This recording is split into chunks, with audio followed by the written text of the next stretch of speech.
ওম নমো ভগবতে বাসুদেবায়। ভগবদ্গীতার সপ্তদশ অধ্যায় সত্যাত্রয় বিভাগ যোগ। বন্ধুরা, চতুর্থ অধ্যায়ের ৪৯তম শ্লোকে বলা হয়েছে যে কোনো বিশেষ ধরনের আরাধনার প্রতি শ্রদ্ধাবান হলে কালক্রমে জ্ঞানের স্তরে উন্নীত হয়ে পরম শান্তি এবং সমৃদ্ধির সর্বোচ্চ সিদ্ধির স্তর লাভ করা যায়। ষোড়শ অধ্যায়ের সিদ্ধান্তে বলা হয়েছে যে যারা শাস্ত্র নির্ধারিত বিধির অনুশীলন করে না তাদের বলা হয় অসুর এবং শ্রদ্ধা সহকারে শাস্ত্রবিধির অনুশীলনকারীদের বলা হয় সুর বা দেব। এখন প্রশ্ন হচ্ছে, কেউ যদি শ্রদ্ধা সহকারে শাস্ত্র বহির্ভূত কোনো নীতির অনুশীলন করে তার কি অবস্থা হয়? অর্জুনের মনের এই সংশয় শ্রীকৃষ্ণকে দূর করতে হবে। যারা একটি মানুষকে বেছে নিয়ে তার উপর বিশ্বাস আরোপপূর্বক এক ধরনের ভগবান তৈরি করে নেয়, তাদের আরাধনা কি সত্ত্বগুণের না রজগুণের নাকি তমগুণের? ওই ধরনের মানুষেরা কি জীবনে সিদ্ধি লাভের পর্যায়ে উপনীত হয়? তাদের পক্ষে কি যথার্থ জ্ঞান লাভ করে পরম সিদ্ধির স্তরে উন্নীত হওয়া সম্ভব? যারা শাস্ত্রবিধির অনুশীলন করে না কিন্তু শ্রদ্ধা সহকারে বিভিন্ন দেব দেবীর ও মানুষের পূজা করে, তারা কি তাদের প্রচেষ্টার মাধ্যমে সাফল্যমণ্ডিত হতে পারে? অর্জুন শ্রীকৃষ্ণকে এই সমস্ত প্রশ্ন জিজ্ঞাসা করছেন।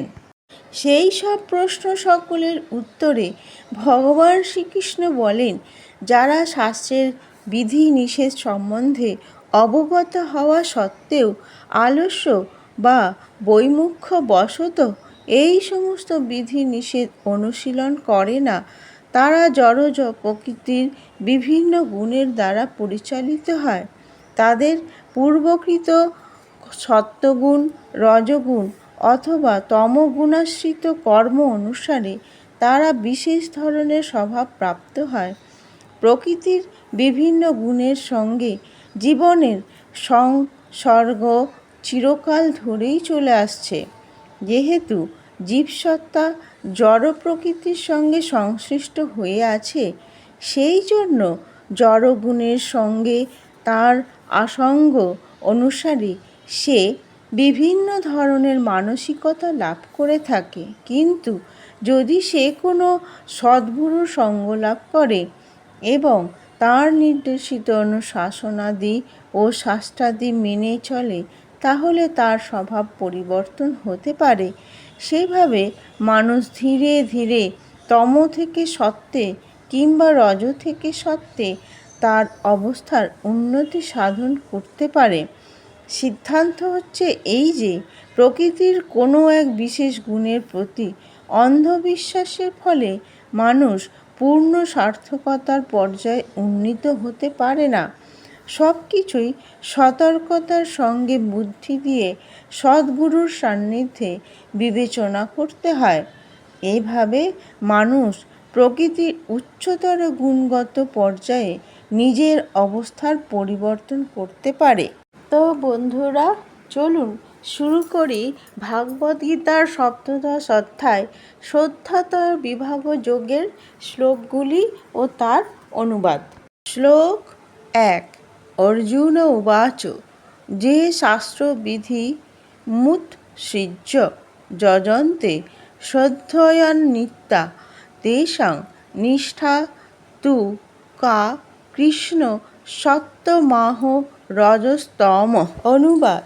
অর্জুন জিজ্ঞাসা করলেন, হে কৃষ্ণ, যারা শাস্ত্রীয় বিধানসমূহ পরিত্যাগপূর্বক শ্রদ্ধা সহকারে পূজা করে, তাদের সেই নিষ্ঠা কি সাত্ত্বিক, রাজসিক না তামসিক? শ্লোক ২। শ্রী ভগবানুবাচ ত্রিবিধা ভবতি শ্রদ্ধা দেহিনাং সা স্বভাবজা সাত্ত্বিকী রাজসী চৈব তামসী চেতি তাং শৃণু। অনুবাদ। শ্রী ভগবান বললেন, দেহীদের স্বভাবজনিত শ্রদ্ধা 3 প্রকার: সাত্ত্বিকী, রাজসী ও তামসী। এখন সেই সম্বন্ধে শ্রবণ করো। শ্লোক 3। সত্তানুরূপা সর্বস্ব শ্রদ্ধা ভবতি ভারত, শ্রদ্ধাময় হয়ং পুরুষ যো যচ্ছ্রদ্ধ স এব স। অনুবাদ: হে ভারত, সকলের শ্রদ্ধা নিজ নিজ অস্তিত্বের অনুরূপ হয়। যে যেই রকম গুণের প্রতি শ্রদ্ধাযুক্ত, সে সেই রকম শ্রদ্ধাবান। শ্লোক 4। যজন্তে সাত্ত্বিকা দেবান যক্ষ রক্ষাংসি রাজসাঃ, প্রেতান ভূত গণাংশ্চান্যে যজন্তে তামসা জনাঃ। অনুবাদ: সাত্ত্বিক ব্যক্তিরা দেবতাদের পূজা করে, রাজসিক ব্যক্তিরা যক্ষ ও রাক্ষসদের পূজা করে এবং তামসিক ব্যক্তিরা ভূত ও প্রেতাত্মাদের পূজা করে। শ্লোক 5 থেকে 6। অশাস্ত্রবিহিতং ঘোরং তপ্যন্তে যে তপ জনাঃ, দম্ভাহংকার সংযুক্তাঃ কাম রাগ বলান্বিতাঃ, কর্ষয়ন্তঃ শরীরস্থং ভূত গ্রামম চেতসঃ, মাং চৈবান্তঃ শরীরস্থং তান বিদ্ধাসুর নিশ্চয়ান। শ্লোক 5 আর 6 অনুবাদ: দম্ভ ও অহংকারযুক্ত এবং কামনা ও আসক্তির প্রভাবে বলান্বিত হয়ে যে সমস্ত অবিবেকী ব্যক্তি তাদের দেহস্থ ভূতসমূহকে এবং অন্তরস্থ পরমাত্মাকে ক্লেশ প্রদানপূর্বক শাস্ত্রবিরুদ্ধ ঘোর তপস্যার অনুষ্ঠান করে, তাদের নিশ্চিতভাবে আসরিক বলে জানবে। শ্লোক 7।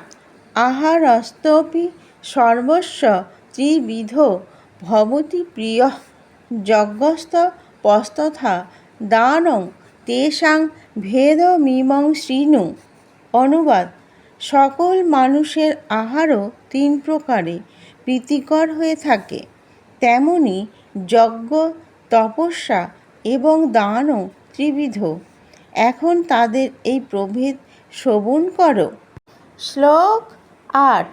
আয়ুঃ সত্ত্ব বলারোগ্য সুখ প্রীতিবিবর্ধনা, রস্যা স্নিগ্ধা স্থিরা হৃদ্যা আহারা সাত্ত্বিক প্রিয়াঃ। অনুবাদ: যে সমস্ত আহার আয়ু, অস্তিত্ব, বল, আরোগ্য, সুখ ও প্রীতি বর্ধনকারী এবং রসযুক্ত, স্নিগ্ধ, স্থায়ী ও মনোরম, সেগুলি সাত্ত্বিক মানুষদের প্রিয়। শ্লোক 9। কট্ট অম্ল লবণাত্যুষ্ণ তীক্ষ্ণ রুক্ষ বিদাহীনঃ, আহারা রাজসশ্রেষ্ঠা দুঃখ শোকময়প্রদাঃ। অনুবাদ: যেই সমস্ত আহার অতিরিক্ত, অতি অম্ল, অতি লবণাক্ত, অতি উষ্ণ, অতি তীক্ষ্ণ, অতি শুষ্ক, অতি প্রহারকর এবং দুঃখ, শোক ও রোগপ্রদ, সেগুলি রাজসিক ব্যক্তিদের প্রিয়। শ্লোক 10। জাত জামং গত রসং পুতি পর্যুষিতং চ যৎ, উচ্ছিষ্টমপি চামেদ্ধং ভোজনং তামস প্রিয়ম। অনুবাদ: আহারের এক প্রকার পূর্বে রান্না করা খাদ্য নীরস, দুর্গন্ধযুক্ত, পচা এবং অপরের উচ্ছিষ্ট ও অমেধ্য দ্রব্য তামসিক ব্যক্তিদের প্রিয়। শ্লোক 11। অফলাকাঙ্ক্ষী ভীর্যজ্ঞ বিধিদিষ্ট য ইজ্জতে, যষ্টব্য মে বেতি মনঃ সমাধায় স সাত্ত্বিকঃ। অনুবাদ: ফলের আকাঙ্ক্ষারহিত ব্যক্তিগণ কর্তৃক শাস্ত্রের বিধি অনুসারে যজ্ঞ অনুষ্ঠান করা কর্তব্য। এভাবে মনকে একাগ্র করে যে যজ্ঞ অনুষ্ঠিত হয় তা সাত্ত্বিক যজ্ঞ। শ্লোক 12। অভিসন্ধ্যায় তু ফলং দম্ভার্থমপি চৈব যৎ ইজ্জতে ভরত শ্রেষ্ঠ তং যজ্ঞং বিদ্ধি রাজসম। অনুবাদ: হে ভরতশ্রেষ্ঠ, ফল কামনা করে অথবা দম্ভ প্রকাশের উদ্দেশ্যে যে যজ্ঞ অনুষ্ঠিত হয় তাকে রাজসিক যজ্ঞ বলে জানবে। শ্লোক 13। বিধিহীনমশিষ্টান্নং মন্ত্রহীনমদক্ষিণম শ্রদ্ধা বিরহিতং যজ্ঞং তামসং পরিচক্ষতে। অনুবাদ: শাস্ত্রবিধি বর্জিত, প্রসাদান্ন বিতরণহীন, মন্ত্রহীন, দক্ষিণারহিত এবং শ্রদ্ধাহীন যজ্ঞকে তামসিক যজ্ঞ বলা হয়। শ্লোক 14। দেবদ্বিজ গুরু প্রাজ্ঞপূজনং শৌচমার্জবম ব্রহ্মচর্যমহিংসা চ শারীরং তপ উচ্যতে।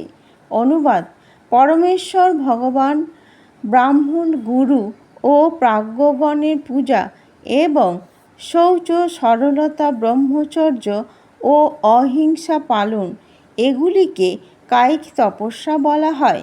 শ্লোক 15। অনুদ্বেগকরং বাক্যং সত্যং প্রিয়হিতং চ যৎ সাধ্যাভ্যাসানং চৈব বাঙ্ময়ং তপ উচ্যতে। অনুবাদ: অনুদ্বেগকর, সত্য, প্রিয় অথচ হিতকর বাক্য বলা এবং বৈদিক শাস্ত্র পাঠ করাকে বাচিক তপস্যা বলা হয়। শ্লোক 16। মনঃ প্রসাদঃ সৌম্যত্বং মৌনমাত্মবিনিগ্রহঃ ভাবসংসিদ্ধিরিত্যেতৎ তপমানসমুচ্যতে। অনুবাদ: চিত্তের প্রসন্নতা, অকপটতা, মৌনতা, আত্মসংযম এবং সত্তার পবিত্রকরণ এগুলিকে মানসিক তপস্যা বলা হয়। শ্লোক 17। শ্রদ্ধয়া পরয়া তপ্তং তপস্তৎ ত্রিবিধং নরৈঃ অফলাকাঙ্ক্ষীভির্যুক্তৈঃ সাত্ত্বিকং পরিচক্ষতে। অনুবাদ: ফলাকাঙ্ক্ষারহিত মানুষের দ্বারা পরম শ্রদ্ধা সহকারে অনুষ্ঠিত ত্রিবিধ তপস্যাকে সাত্ত্বিক তপস্যা বলা হয়। শ্লোক 18। সৎকার্মাণ পূজার্থং তপোদম্ভেন চৈব যৎ ক্রিয়তে তদিহ প্ৰোক্তং রাজসং চলমধ্রুবম। অনুবাদ: শ্রদ্ধা, সম্মান ও পূজালাভের আশায় দম্ভ সহকারে যে তপস্যা করা হয় তাকেই এই জগতে অনিত্য ও অনিশ্চিত রাজসিক তপস্যা বলা হয়। শ্লোক 19। মূঢ়গ্রাহেণাত্মনো যৎ পীড়য়া ক্রিয়তে তপঃ পরসৎ সাধনার্থং বা তত্ত্বামসমুদাহৃতম। অনুবাদ: মূঢ়চিত আগ্রহের দ্বারা নিজেকে পীড়া দিয়ে বা অপরের বিনাশের জন্য যে তপস্যা করা হয় তাকে তামসিক তপস্যা বলা হয়। শ্লোক 20। দাতব্যমিতি যদ্দানং দীয়তে হনুপকারিণে দেশে কালে চ পাত্রে চ তদান্যং সাত্ত্বিকং শীতম। অনুবাদ: দান করা কর্তব্য বলে মনে করে এবং প্রত্যুপকারের আশা না করে উপযুক্ত স্থানে, উপযুক্ত সময়ে এবং উপযুক্ত পাত্রে যে দান করা হয় তাকে সাত্ত্বিক দান বলে গণ্য করা হয়। শ্লোক 21-22। যত্তু প্রত্যুপকারার্থং ফলমুদ্দিশ্য বা পুনঃ দীয়তে চ পরিক্লিষ্টং তদান্যং রাজসং স্মৃতম।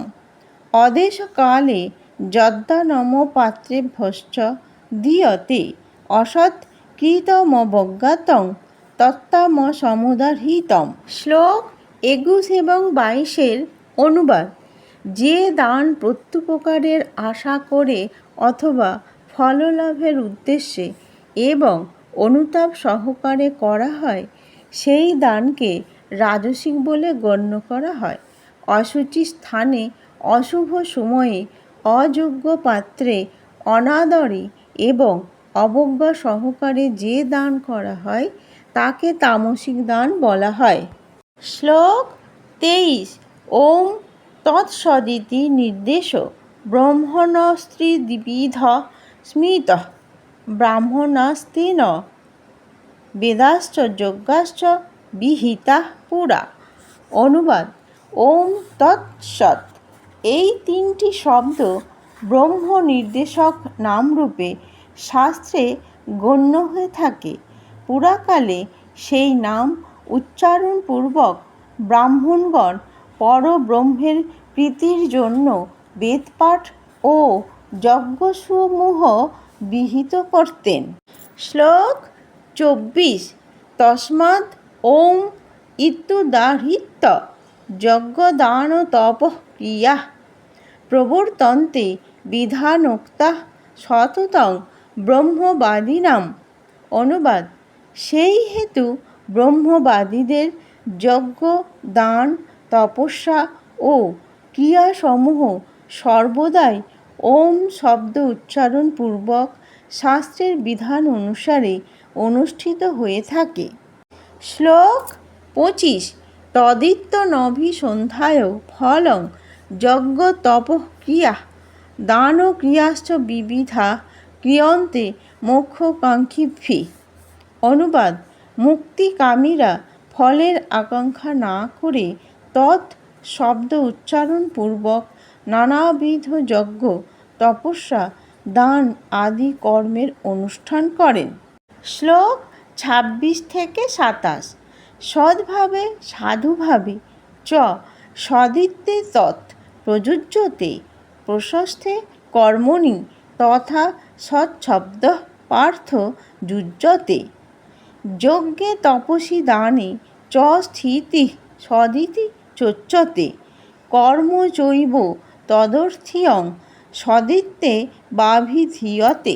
শ্লোক 26-27 অনুবাদ: হে পার্থ, সদ্ভাবে ও সাধুভাবে সৎ এই শব্দটি প্রযুক্ত হয়, তেমনি শুভ কর্মসমূহে সৎ শব্দ ব্যবহৃত হয়।